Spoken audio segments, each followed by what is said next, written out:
นนี้ก็จะเป็นผักอื้อเนาะปลูกผักอื้อนี่งามอื้อ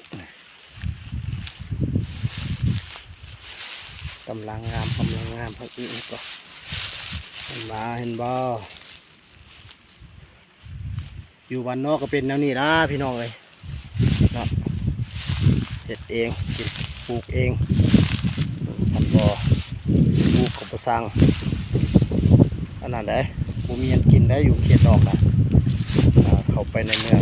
ยากแทนที่เขาในเมืองก็20 ปลายกิโล20 ปลายลัก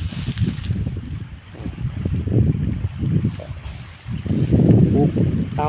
เนาะประหยัดเท่าใดก็แห้งดีประหยัดเงินแน่อันนี้ก็จะเป็นน้ำห้วยเป็นห้วยน้ำเสืออันนี้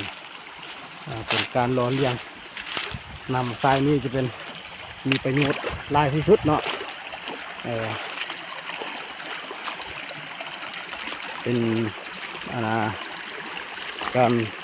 นำสายชีวิตของบ้านขัวสูงของพวกเขาก็ว่าได้เนาะอยู่เมืองหลวงน้ำทาแข่งหลวงน้ำทาเขาโอ้สะอ้อนเห็นบ่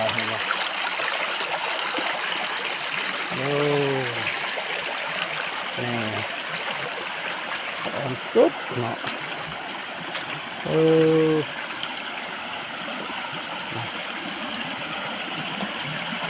นายจะมีปลาเลย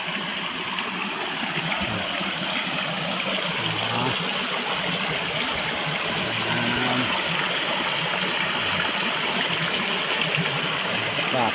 เผ็ดเนาะนี่แหละน้อง